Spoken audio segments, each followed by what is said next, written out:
My name is Pamela Seard. I am 34 years old, and last Saturday, a security guard looked me in the eye and told me I was not good enough to walk through the front door of my own hotel. Not a stranger's hotel. Not a hotel where I was merely a guest. Mine.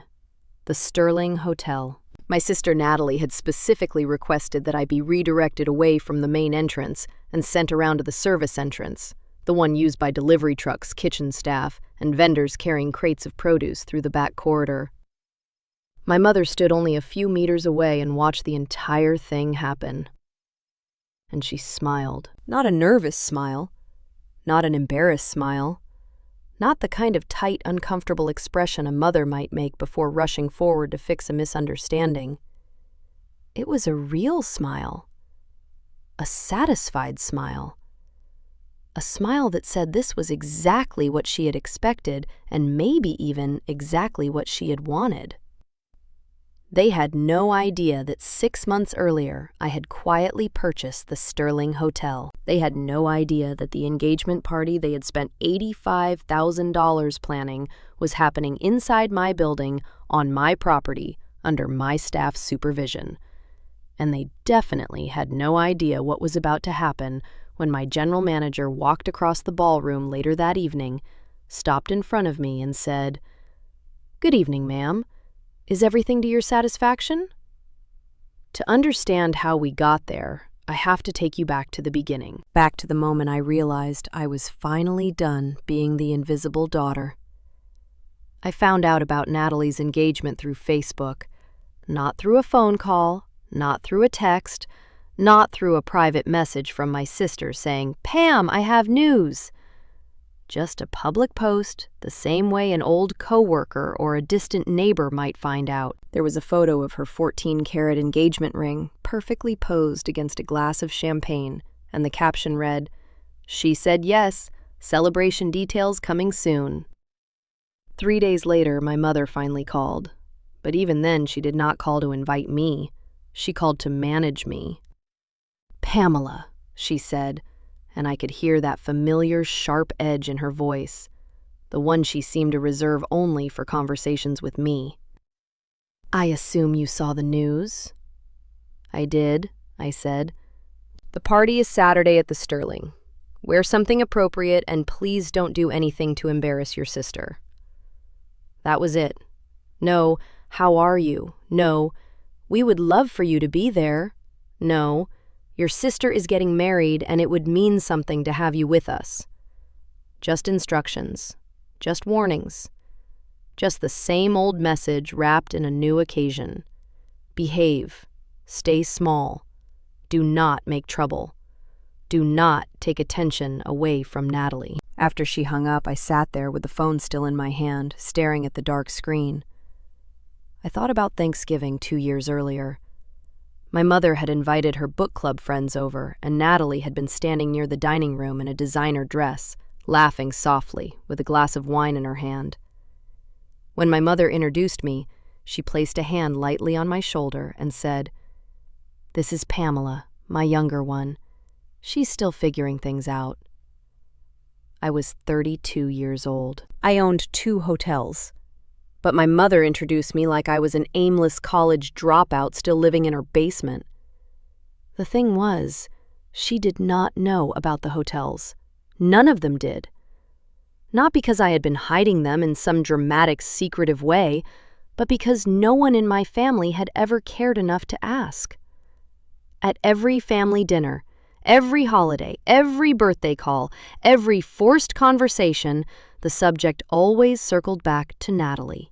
Natalie's promotion, Natalie's new apartment, Natalie's perfect boyfriend, Bradley Harrington, Natalie's future, Natalie's life, Natalie's everything. And me, I was background noise, the extra chair at the table, the name added last to a group text, the daughter my mother remembered only when she needed to criticize something. What my mother did not know, what none of them knew, was that 6 months earlier, I had finalized the purchase of the Sterling Hotel, the same Sterling Hotel where Natalie was about to host her lavish engagement party. I had not planned it that way. When I acquired the Sterling, I did not even know Natalie was seriously dating Bradley Harrington. I knew she had a boyfriend because my mother mentioned him constantly, but I had no idea he was about to propose. I bought the hotel because it was an excellent property, with strong bones, loyal staff, and the kind of reputation that could become extraordinary with the right investment. But fate apparently has a sense of humor. I stared at my phone after my mother's call ended. She had not asked whether I could come. She had simply assumed I had nothing better to do, nothing important in my own life, no meetings, no commitments, no business to run. That was the rhythm of my family. Natalie's life was important. Mine was something to be squeezed into the margins. The favoritism did not begin with Natalie's engagement.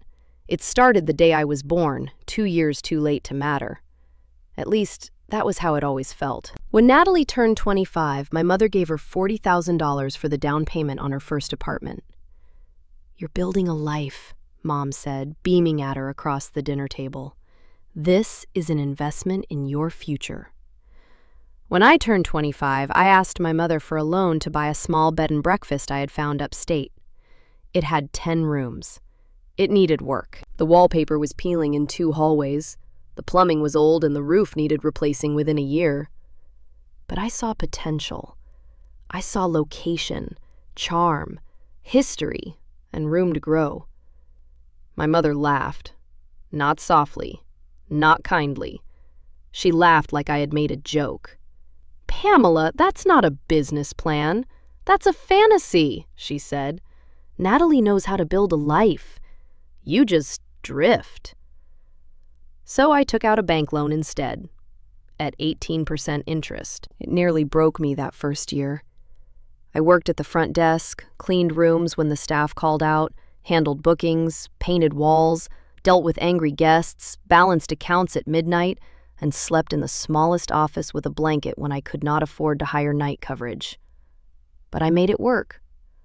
Then I bought another property, then another, and still no one asked how I was doing. No one noticed that I had stopped asking for help. No one wondered why I was always tired, why my phone rang constantly, why I sometimes left family dinners early because I had staffing emergencies. They just assumed I was disorganized. Still drifting, still figuring things out. When my marriage fell apart 5 years ago, I made the mistake of calling my mother for support. David had cheated. I had caught him. The divorce was brutal, humiliating, and expensive, and for one weak moment, I wanted my mother. I wanted to hear her say, "I'm sorry, sweetheart. You didn't deserve that." Instead, her response still echoes in my head. "I told you, Pamela, you don't know how to choose people. Natalie would never let this happen to her." That was the last time I called her for comfort. I was not bitter anymore by the time Natalie's engagement came around. I was just tired. Tired of proving myself to people who had already decided I was not worth watching. Tired of presenting evidence to a jury that refused to enter the courtroom.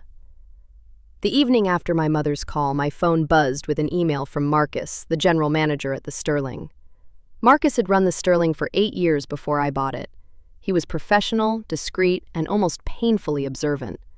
He could spot an unhappy guest from across a ballroom and solve a problem before anyone else even realized there was one. His email subject line read, "Engagement Party Guest Access Concern." I opened it. "Miss Seard, I need to inform you about the engagement party booking this Saturday. The client has made some unusual requests regarding guest access. Please advise at your earliest convenience." Attached below was a scanned guest management document. My chest tightened as I read it. There it was in black and white, a list of names, a list of instructions. 3 names were flagged for alternative entrance routing. The first 2 were former colleagues of Bradley's, apparently connected to some business dispute. That was understandable enough. The third name was mine. Pamela Seard, sister of bride. Redirect to service entrance if she appears. Do not allow through main lobby under any circumstances." The note was in Natalie's handwriting. I read it once, then twice, then a third time, then a fourth, as if the words might rearrange themselves into something less cruel. They did not. My own sister had put me on a list with people her fiancé was actively avoiding. She had classified me as someone who needed to be hidden, someone who should not be allowed through the same doors as the important guests, someone to be kept away from the real family, the polished family, the people she wanted Bradley's world to see. Marcus had added his own note beneath the attachment. "Miss Seard? I found this request highly unusual given your relationship to the property. Should I intervene?" I sat in my office and looked out at the city lights flickering beyond the glass. Somewhere in that maze of buildings stood the Sterling, my building, where my sister was planning to humiliate me in front of 200 people. I had options. I could cancel the entire event immediately. I could reveal myself before the party and watch Natalie scramble to explain. I could call my mother and ask whether she had known, although somewhere deep inside me I already knew the answer. I could simply not attend and let them think they had won. But none of those options felt right. If I did not go, they would continue treating me as invisible. If I reacted publicly before anything happened, they would call me dramatic, unstable, attention-seeking proof that I was exactly who they always said I was. But if I attended and let the truth reveal itself naturally, if I allowed them to show everyone who they were before anyone found out who I was, then, for once, the story would not be controlled by them. So I typed my response to Marcus. "Do not change anything. Let them proceed exactly as planned. I will handle this personally." His reply came within minutes. "Understood, Miss Seard. I'll be on standby." I closed my laptop. Saturday was going to be interesting. The next morning I called Daniel. Daniel Webb and I had been friends since college, back when I was just a girl with big dreams, cheap shoes, and no money. He had watched me build my first business from nothing, watched me survive my divorce, watched me turn one battered bed and breakfast into a small but serious hospitality portfolio. Now he was my attorney. But more importantly, he was the one person in my life who had never needed me to prove I was worth taking seriously. "They put you on a blacklist," he said after I explained everything. His voice was sharp with disbelief. "At your own hotel service entrance," I said, "like I'm delivering the shrimp." "Pam, this is insane. Just tell them you own the place. Watch them grovel." "And then what?" I asked, staring up at the ceiling of my apartment. "They apologize because they're scared, not because they're sorry. Nothing changes. I'm still the daughter they tolerate." Daniel went quiet. Then he asked, "What do you actually want? Revenge or closure?" The question hung there. I had asked myself the same thing 100 times since reading Marcus's email. "I don't want revenge," I finally said. "I want them to know I'm not who they think I am. I want to stop shrinking myself for people who never made room for me." "That's not nothing, Pam." "No, it's not." He sighed. "If you're doing this, you need backup. Want me there? I can come as your +1. Old college friend catching up. That works. And bring documentation," I said, "just in case someone demands proof." I was already thinking that. He paused. "You know this could blow up their whole night." "I know. And you're okay with that?" I thought about every dinner where I was overlooked, every achievement that went unnoticed, every time my mother looked through me like I was made of glass. "I'm okay with not hiding anymore," I said. "Whatever happens after that is their choice." Daniel agreed to meet me at the Sterling on Saturday. After we hung up, I stood in front of my closet and looked at the dress I had chosen. Simple, black, unassuming, perfect. Saturday arrived faster than I expected. By 7 o'clock, the sun had dipped below the skyline, painting the Sterling's facade in shades of amber and gold. I chose my outfit carefully. A simple black dress, elegant but understated. No diamonds, no dramatic necklace, no obvious display of wealth. Just the pearl earrings my grandmother had left me, the only person in my family who had ever seemed to understand that quiet did not mean weak. It was the kind of outfit that said I belonged there without screaming for attention. The valet recognized my car but said nothing. I had asked Marcus to keep my attendants quiet. As far as the event staff knew that evening, I was just another guest, though some of the long-term employees knew exactly who I was. The main entrance glowed with warm light. Through the glass doors I could see the lobby. Crystal chandeliers scattered rainbows across the marble floor. Guests in evening wear drifted toward the ballroom. Laughter echoed. Champagne flowed. My sister's perfect night unfolded inside my hotel. I straightened my shoulders and walked toward the front door. That was when the security guard stepped forward. He wore a dark suit, an earpiece, and a professional expression. A clipboard rested in his hand. He was young, probably hired through the event security company. He looked like someone who wanted to do his job correctly, not someone who enjoyed confrontation. "Good evening, ma'am," he said. "Your name, Pamela Seard?" He scanned his list. I watched his finger move down the page. Then it stopped. His expression flickered. Confusion first, then trained neutrality. "I'm afraid you'll need to use the service entrance, ma'am." I looked at him. "Excuse me?" "Those are my instructions. The service entrance is around the back through the kitchen corridor." I did not move. "Can I ask who gave those instructions?" "The event organizer," he said, shifting uncomfortably. "I'm sorry, ma'am. I'm just following protocol." Protocol. My sister had created a protocol for keeping me out. I looked past his shoulder through the glass doors and into the lobby. That was when I saw her. My mother. Victoria Seard stood just inside, holding a glass of champagne, looking directly at me. Our eyes met across 15 feet of marble and glass. She did not move. She did not wave. She did not come to help. She just smiled. That smile. I had seen it before when Natalie won awards in high school, when Natalie graduated summa cum laude, when Natalie announced her engagement. That smile of pure, undiluted pride. But my mother had never once directed that smile at me. Until now. And this was not pride. This was satisfaction. My mother watched her youngest daughter get turned away at the door like uninvited catering staff, and she was pleased.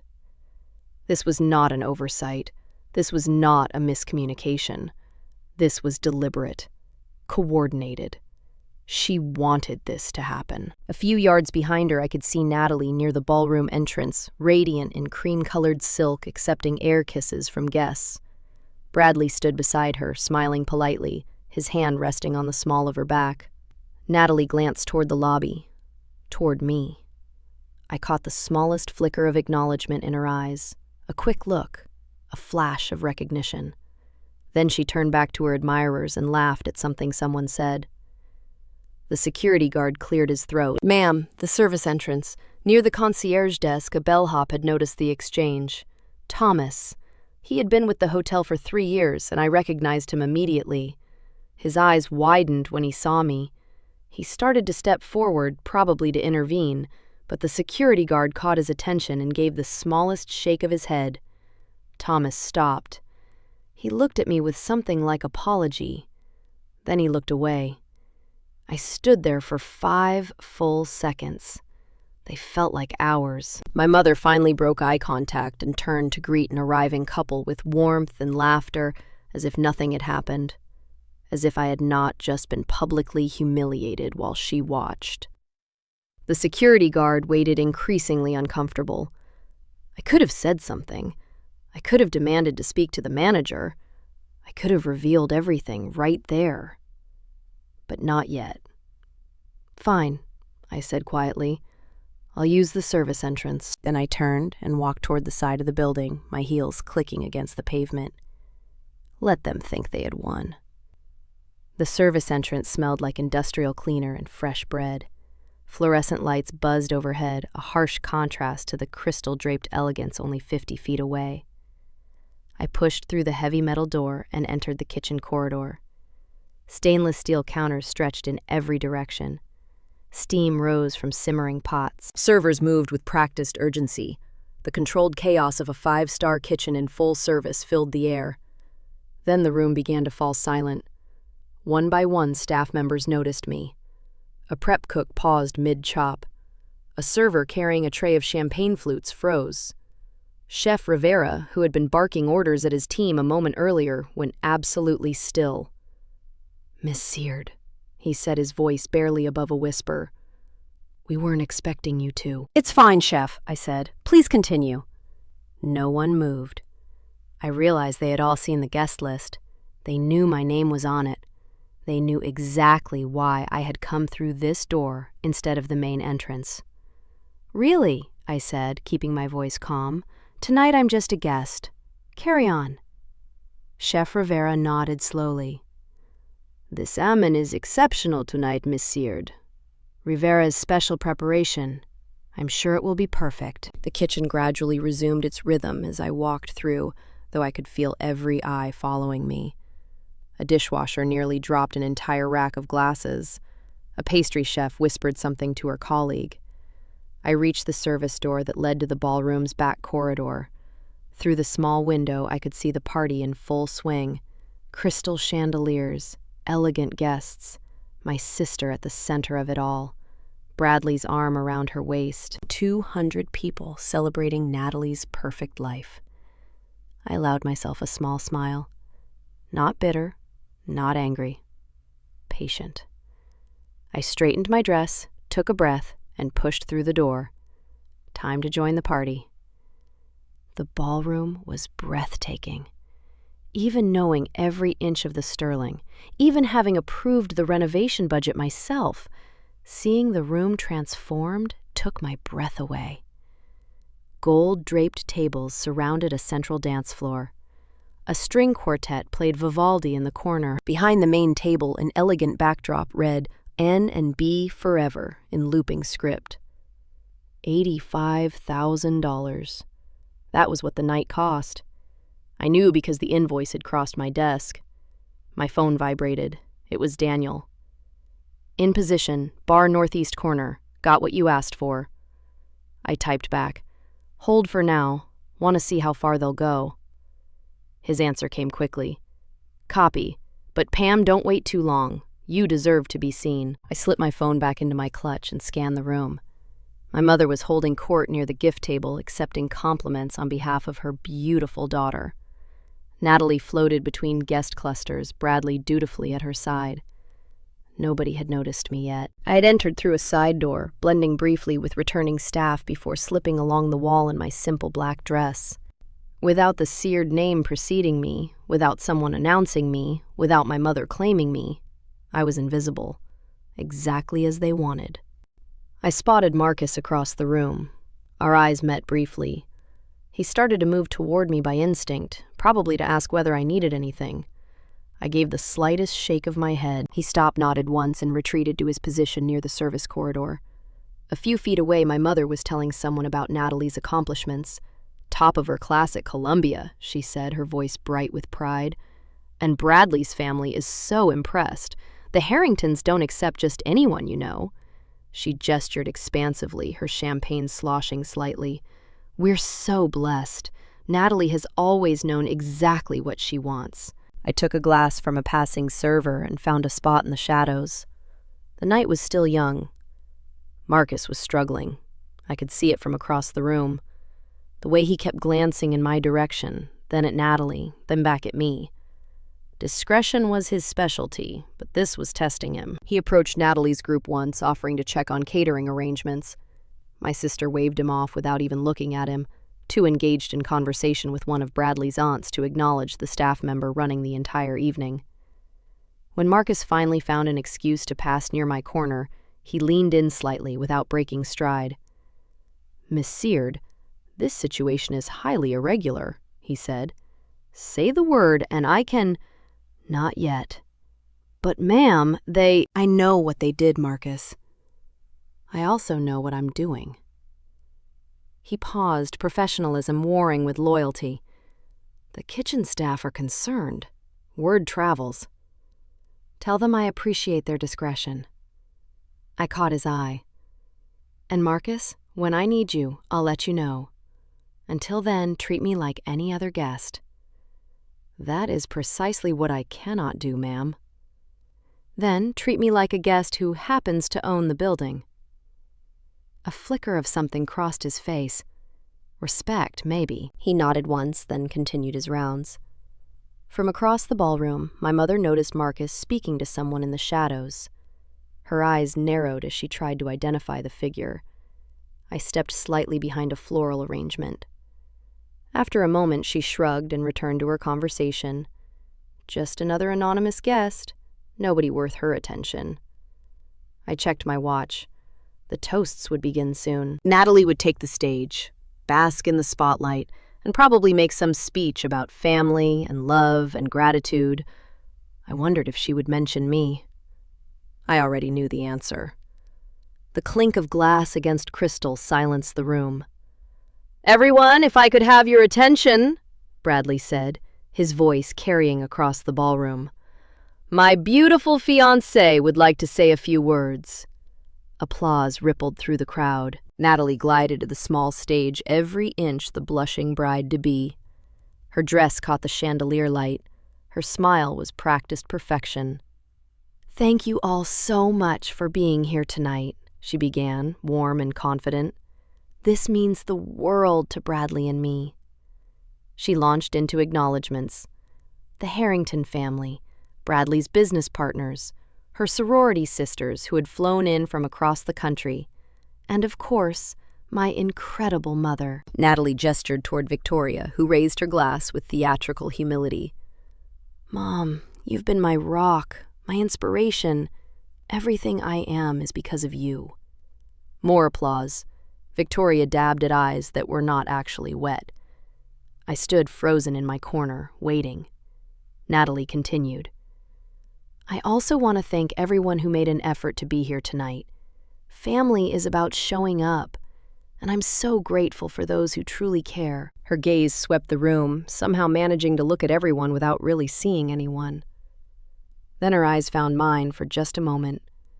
A flash of acknowledgement, then away. "Some people in this room have overcome personal challenges to be here," she said with a sympathetic little smile. "Let's just say not everyone in my family understands the value of commitment. But tonight isn't about that. Tonight is about love. Real love."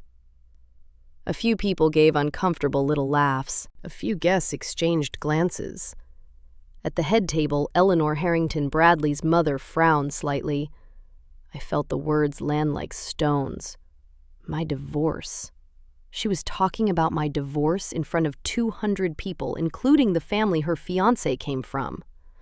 My hand tightened around the stem of my champagne glass. Still, I did not move.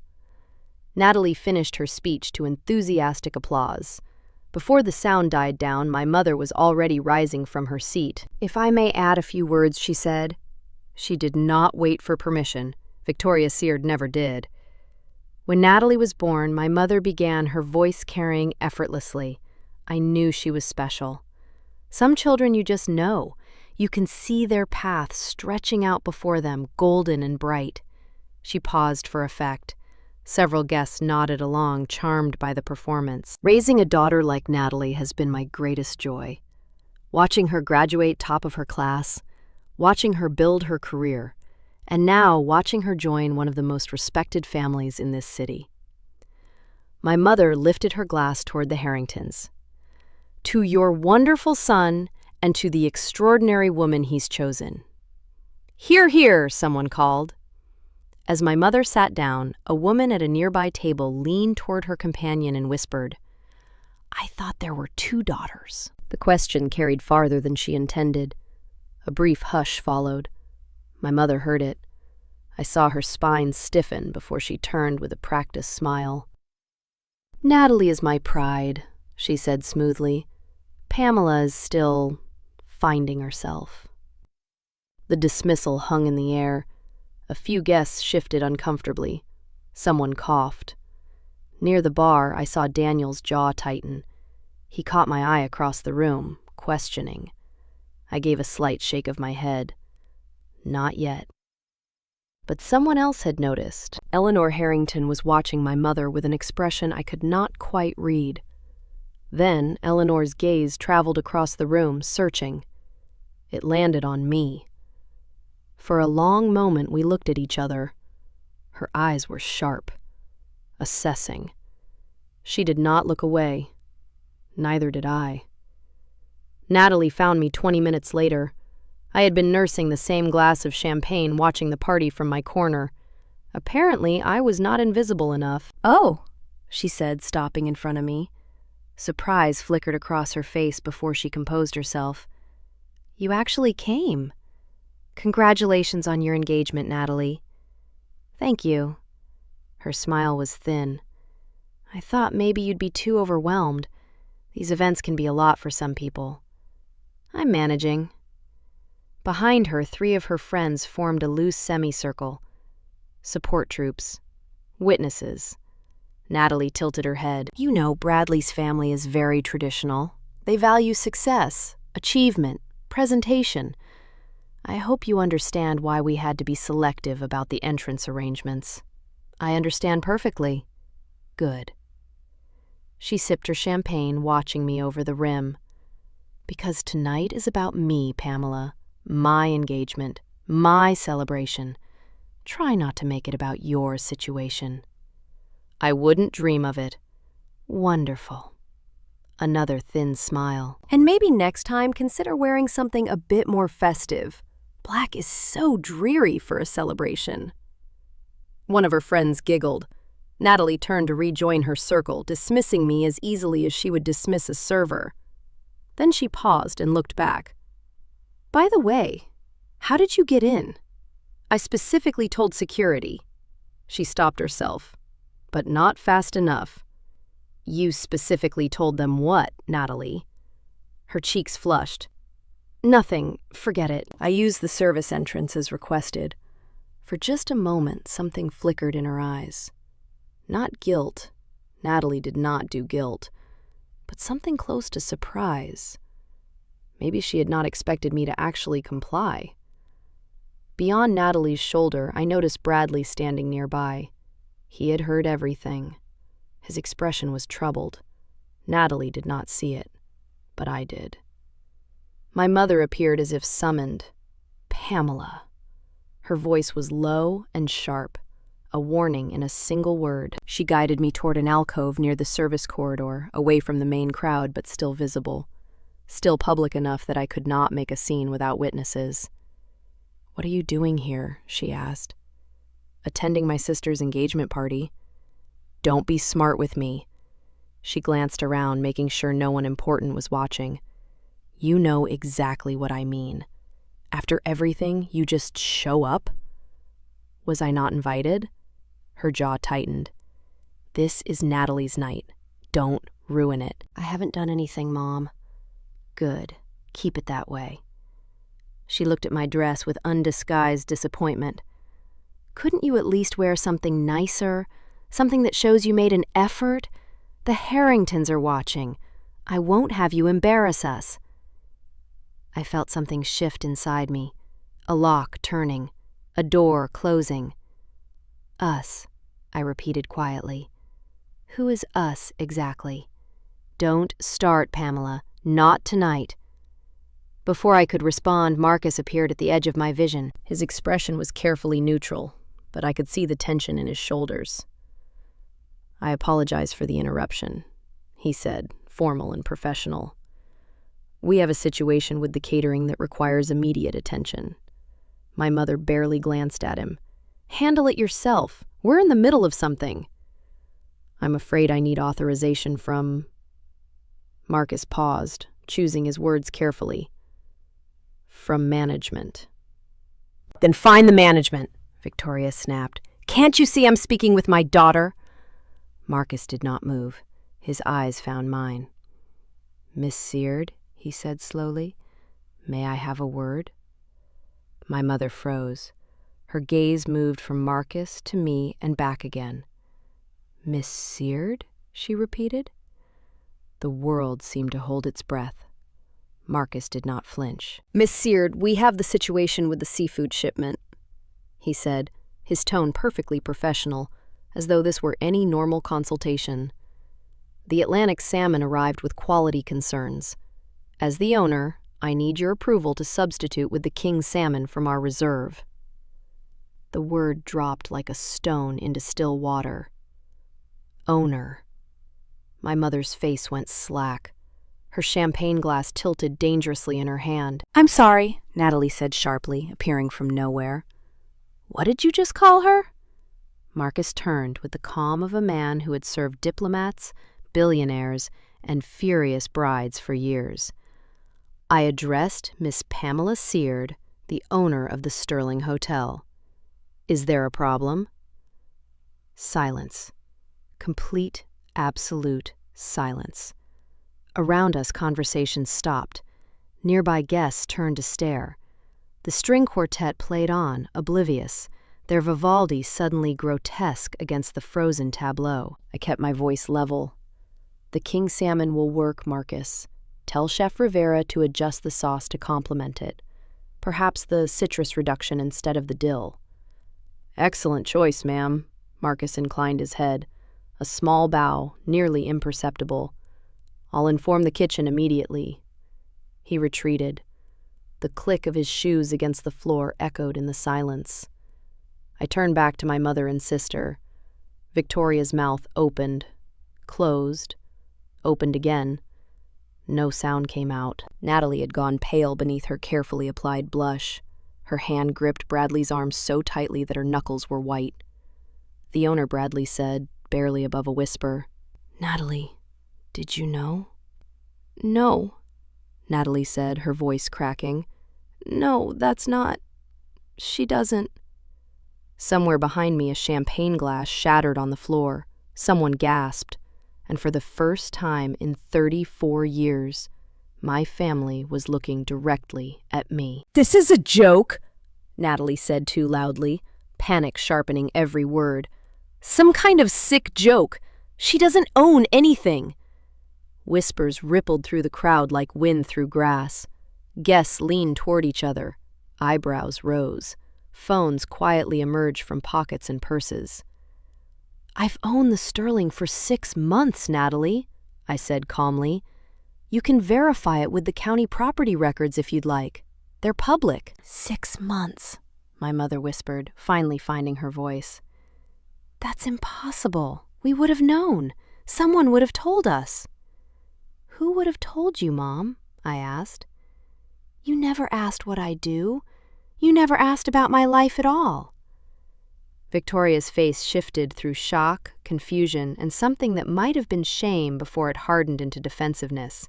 This is ridiculous, she said. You're making things up to ruin your sister's night. I'm not making anything up, and I'm not trying to ruin anything. Then what is this? Natalie demanded, gesturing wildly at the ballroom. Some kind of power play? You wait until my engagement to reveal you own the hotel? How petty can you be? I didn't plan this, Natalie. I bought this hotel because it was a good investment. You chose to have your party here, and you chose to put me on a list. The word list landed hard. Several guests exchanged confused glances. Eleanor Harrington rose from the head table and began walking toward us. Her stride was measured and deliberate, the walk of a woman who had not hurried in decades because the world waited for her. I'm sorry, Eleanor said, her voice cutting through the murmurs. Did I understand correctly? You own this hotel? Every eye in the room turned to me. Yes, Mrs. Harrington. I met her gaze steadily, along with 3 other properties.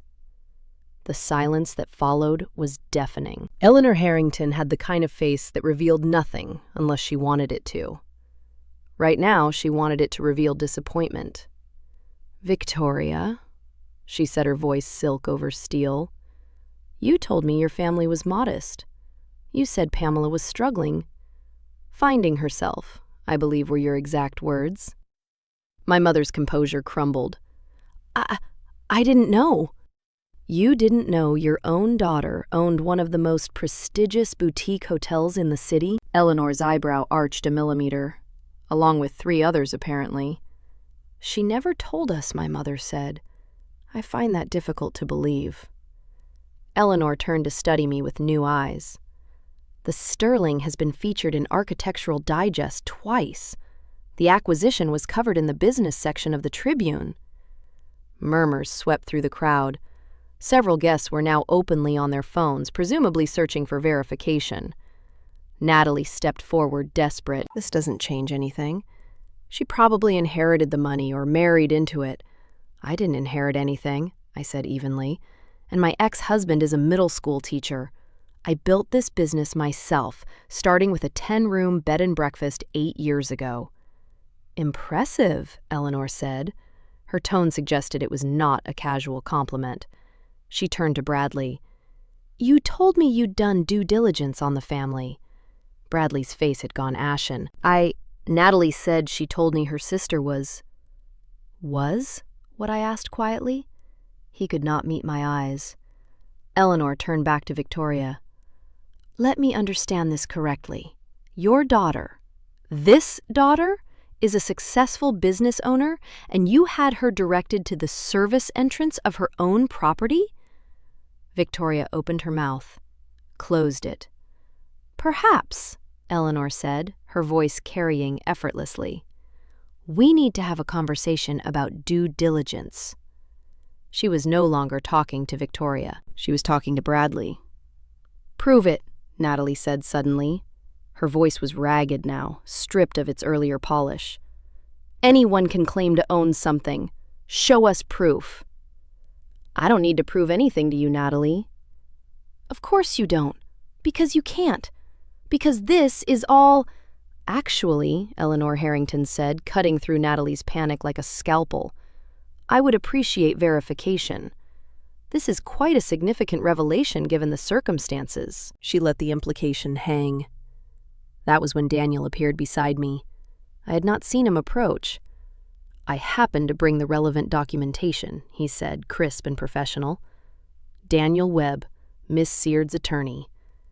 I thought it might be prudent to have copies tonight, given the unusual guest access arrangements. He produced a leather folder from his jacket. Inside were the acquisition paperwork, the deed transfer, and business registration documents. Eleanor took the folder. Her eyes scanned the pages with the practiced efficiency of someone who had reviewed countless contracts. The crowd pressed closer, straining to see. "The Sterling Hotel." Eleanor read aloud, her voice carrying clearly through the room. "Acquired 6 months ago. Full ownership transferred to Pamela Catherine Seard.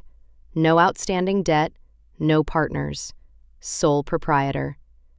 She looked up and fixed my mother with a gaze that could have frozen champagne. "And you had her use the service entrance." Victoria seemed to shrink. Her earlier grandeur deflated, leaving behind a woman who suddenly looked smaller than I had ever seen her. Beside her, Natalie looked like she might be sick. "I didn't know," Victoria whispered. "How could I have known?" "By asking," I said quietly. "By calling. By being interested in my life even once in the past decade." The words were not angry, they were not bitter. They were just true.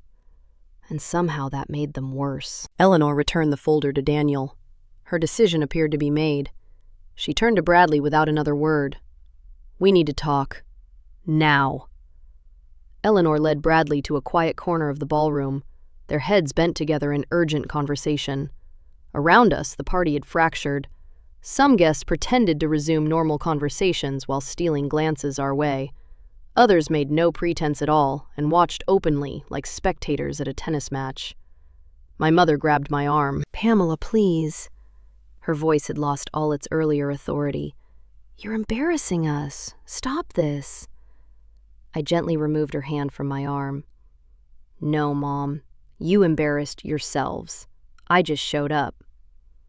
So what now? Natalie demanded. Her mascara was starting to smudge her perfect facade, cracking at the edges. You're going to cancel the party? Ruin my engagement out of spite? I'm not going to do anything, Natalie, I said. The party will continue. Your engagement is your business, not mine. Victoria stared at me bewildered. Then what do you want? What is this about? The question hung in the air. What did I want? Not revenge. Revenge would mean I still cared about their opinion. Not an apology. Words could not undo 30 years of dismissal. I want you to understand something I said, looking at both of them. My mother, my sister, the family that had never truly seen me. I'm not here to prove I'm better than you. I'm here because you thought I was less, and I'm done accepting that. Pamela, my mother started. I'm not angry, Mom. I'm just done pretending. I paused, choosing my next words carefully. You put me on a blacklist at my own sister's party at my own hotel, and you smiled when security turned me away. Her face crumpled. When you're ready to have a real conversation about why you've treated me differently for 30 years, I'll be here, but I won't be invisible anymore. For once, neither of them had a response. Eleanor Harrington returned from the corner conference. Bradley trailed behind her with the expression of a man who had just received very bad news.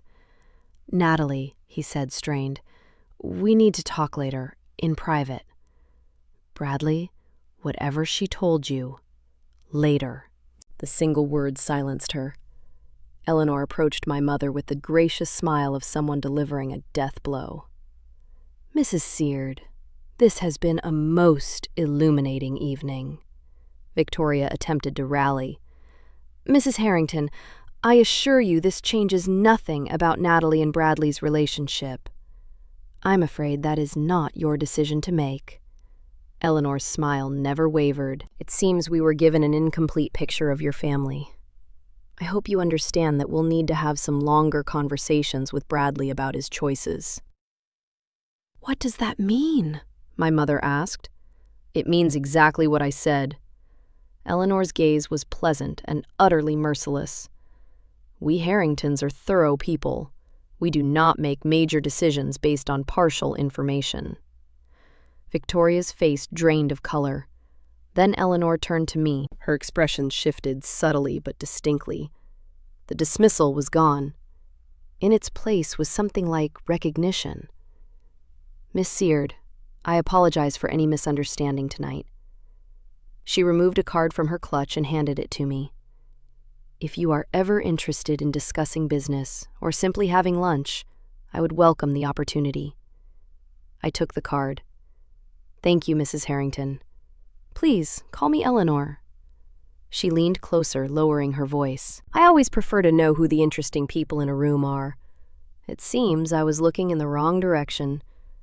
With that, she glided away to collect her husband. Natalie stood frozen, watching her future mother-in-law retreat. The engagement was not canceled that night, but something had changed permanently. Everyone in that room knew it. I found Daniel near the bar. He raised an eyebrow. You okay? I think so. That was... He shook his head, almost laughing. I've seen courtroom drama, Pam, but that was something else. I'm going to go. I glanced around the ballroom. The energy had shifted completely. Nervous laughter, hurried whispers, guests making excuses to leave early. I've said what I needed to say. Want company? No, I need the walk. I made my way toward my mother and sister one last time. They stood together near a pillar, isolated. No guests stood nearby. People had started giving them space. I'm leaving now, I said. Victoria looked up. Her eyes were red-rimmed. Pamela. Not because I'm running. Because I said what I needed to say. I didn't. She stopped, then started again. I just wanted Natalie to shine. I wanted the Harringtons to be impressed. I was trying to help her. I know, Mom. My voice was gentle but firm. But you didn't have to dim my light to make Natalie shine. The words landed. I saw them hit. Natalie said nothing. For once, she had no clever response, no deflection, no attack. She just stood there, mascara streaked and silent. I turned and walked toward the main entrance, the front door, the one I had been denied hours earlier. No one stopped me. The staff I passed gave small nods of acknowledgement. The doorman held the entrance open with quiet respect. "Good evening, Miss Seard." "Good evening, Thomas." I stepped out into the night. The air was cool and clean, a relief after the suffocating tension of the ballroom. I stood on the sidewalk for a moment, breathing. Then I started walking. Behind me, the party continued without me, but for the first time, I was not invisible. I was free. The next morning, I woke to 12 missed calls from my mother. I did not listen to the voicemails. I already knew what they would say. Some combination of accusation, justification, and manufactured victimhood. The Seared specialty. My phone buzzed with a text from Natalie, then another, then a third. The first read, "How could you do this to me?" The second, sent an hour later, read, "We need to talk." The third arrived at 3 a.m. Nothing. Just 3 dots that appeared, disappeared, appeared again, and then disappeared for good. She had started typing something and given up. Daniel called at 10 with the update I had been expecting. "The Harringtons had a family meeting this morning," he said. "My contact at their law firm heard Bradley was there for 3 hours. The engagement's still on for now." A pause. "But the prenuptial agreement is being completely revised. Apparently Eleanor wasn't pleased with how things were represented." I poured myself coffee and watched the steam rise. What does revised mean? It means Natalie no longer has the same access to Harrington assets she was promised. They're adding contingencies. Lots of them. I thought I would feel satisfied. Instead, I just felt tired. "There's something else," Daniel continued. "What?" 3 guests from the party have contacted the Sterling this morning. They want to book events. Really. Apparently, watching you handle that situation impressed some people. One woman said, and I quote, "Anyone who can stay that composed under that kind of pressure is someone I want to do business with." I almost laughed. My family had tried to humiliate me. Instead, they had advertised my professionalism to 200 potential clients. "Pam, you still there?" "Yeah," I said, setting down my coffee. "Just processing." "You did good last night. You know that, right?" "I know." But knowing did not make my mother's 12 missed calls disappear. On the 13th call, I answered. "Pamela," my mother said. Her voice sounded like she had been crying or yelling, possibly both. "Finally! I've been trying to reach you all morning." "I know. You've ruined everything." The words tumbled out in a rush. "The Harringtons are questioning the wedding. They're changing the prenuptial agreement. Eleanor barely looked at Natalie this morning. They're talking about reassessing the relationship." "I didn't ruin anything, Mom. Don't give me that. You planned this. You bought that hotel knowing Natalie would." "I didn't plan anything. I bought the hotel because it was a good investment. Natalie chose to have her party there. Natalie chose to put my name on a blacklist. You chose to watch me get turned away and smile." I kept my voice steady. I just existed. Silence on the other end. "You should have told us," she finally said. "We're your family." Family asks, Mom. Family includes. Family doesn't put you on a list with instructions to use the service entrance. More silence. I could hear her breathing. I could almost see her struggling to find a response that would make her the injured party. "I didn't know you were successful," she said quietly. "You never said. You never asked. Not once in 8 years." Every conversation was about Natalie. Every holiday, every phone call. And when I did try to share something, you changed the subject. "That's not..." She stopped. "I'm not angry," I said, and I meant it. "I'm just done pretending, done shrinking myself, done hoping you'll finally see me." Pamela, when you're ready to have a real conversation about why you've treated me differently for 30 years, I'll be here. But I won't be invisible anymore. Not for you. Not for anyone. I hung up before she could respond. My hands were shaking, but my voice had been steady. That was enough. 2 weeks later, I received the news through Daniel. "The wedding is still happening," he said, "but they've changed venues." I was in my office at the new property, a converted warehouse I was developing into a boutique hotel in the Arts District. Floor plans were spread across my desk, and a contractor was waiting in the lobby. "The Harringtons apparently didn't want to hold it at the Sterling," Daniel continued. "Too many memories. Too many reminders of the night they realized their future daughter-in-law wasn't exactly who she claimed to be." "The prenup," I asked. "Significantly revised. Natalie doesn't get access to Harrington family assets unless the marriage lasts at least 7 years. Even then it's limited." I thought about my sister who had spent her entire life optimizing for the perfect catch. Now she had landed her prize, but the terms had changed entirely. She's still marrying him, apparently. Bradley seems committed, though his mother is making him attend family alignment sessions before the ceremony. Daniel paused. "I'm not sure what those are, but they sound unpleasant." I almost felt sorry for Natalie. Almost.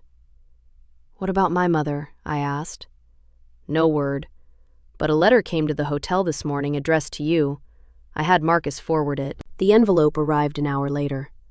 My mother's handwriting was careful and precise, the penmanship of someone who had always taken pride in proper correspondence. Inside was a single page. "Pamela, I don't understand why you had to do what you did. Part of me thinks you enjoyed embarrassing us. But I also know I haven't been fair. I'm trying to understand why. It's not easy. I'm not ready to talk yet, but I wanted you to know I'm thinking. Mom." It was not an apology. Not really, but it was something. I put the letter in my desk drawer and went back to work. 3 months later, I sat in my office at the Sterling, watching the sun set over the city. The new property was nearly ready for its soft opening. We had booked 6 events for the first quarter. One of them, ironically, was for a client I had met at Natalie's engagement party, a woman who had watched the entire confrontation and apparently decided I was exactly the kind of businesswoman she wanted to work with. Strange how things work out. I thought about that night a lot. Not the confrontation itself. That memory was still sharp, but already fading at the edges, like a photograph left in sunlight. What I thought about most was the moment before it all happened. The moment I decided not to hide. For 10 years, I had built my business in silence. Not because I was ashamed, but because I had learned early that my accomplishments did not matter to my family. They had already decided who I was. Nothing I achieved would change that. So I stopped trying. The reveal at the party was not about proving them wrong. It was not about revenge, humiliation, or even justice. It was about refusing to be invisible. That is the lesson, I think. The one it took me 34 years to learn. You can spend your whole life trying to earn approval from people who will never give it. You can shrink yourself to fit the space they have allotted you. You can hope that one day, if you are successful enough, good enough, useful enough, quiet enough, they will finally see you. Or you can stop. You can stop performing for an audience that is not watching. You can build something real for yourself, by yourself. And when they finally look up, if they ever look up, you can simply say, "I was here all along. You just weren't paying attention." That is not revenge. That is truth. And sometimes, truth is more powerful than any revenge could ever be. Spring came early that year. I signed the papers on my 5th property in March, a historic inn upstate not far from the first bed and breakfast I had bought 8 years earlier. Full circle in a way. Natalie's wedding happened in April. I was not invited. I was not surprised. But Bradley sent me an email the week before. "Pamela, I want to apologize for how things went at the engagement party. I should have said something when Natalie made those arrangements. I didn't, and I'm sorry. Natalie is processing. She's embarrassed, though she would never admit it. Give her time. For what it's worth, I think what you've built is impressive. Eleanor brings it up at least once a week. I hope you and Natalie can talk someday. Best, Bradley." I did not reply, but I saved the email. My mother called once a month now. The conversations were short, awkward, full of silences neither of us knew how to fill. But she was trying in her own way. Last week she asked about the new property. It was the first time she had ever asked about my business. "The historic inn," I said. "We're restoring the original Victorian details. It should be ready by fall." There was a pause. Then she said, "That sounds lovely, Pamela." Not praise exactly, but acknowledgement. It was not much, but it was more than I had before. I do not hate them. Not my mother, not my sister, not the family that spent 30 years looking through me. I just do not need them to see me anymore. I see myself, and that is enough. It took me a long time to understand that, to really feel it instead of just saying it. But I do now. I am not the invisible daughter anymore. I am Pamela Seard, and I am exactly who I chose to be. If you have ever felt invisible in your own family, I see you. I know what it is like to walk into a room full of relatives and feel like you are behind glass, present but untouchable. I know what it is like to achieve something extraordinary and have no one notice. I know what it is like to wait your whole life for someone to finally look up and say, "I'm proud of you." I also know that you might be waiting forever. Setting boundaries is not about revenge. It is not about making people feel bad. It is not about proving you are better than them. It is about respect for yourself. You do not have to be loud to be heard. You do not have to be dramatic to make a point. Sometimes the most powerful thing you can do is simply stop hiding. Show up as yourself. Speak your truth calmly. Let the people around you decide how they want to respond. Some of them will not like it. Some of them will call you dramatic, vindictive, selfish, or ungrateful. That is their problem, not yours. Your worth is not determined by people who refuse to see it. Read that again. Your worth is not determined by people who refuse to see it. Not by the mother who overlooked you. Not by the sibling who dismissed you. Not by the family that made you feel like you were less. You are not less. You never were. This is Pamela Seard, and I am no longer the invisible daughter.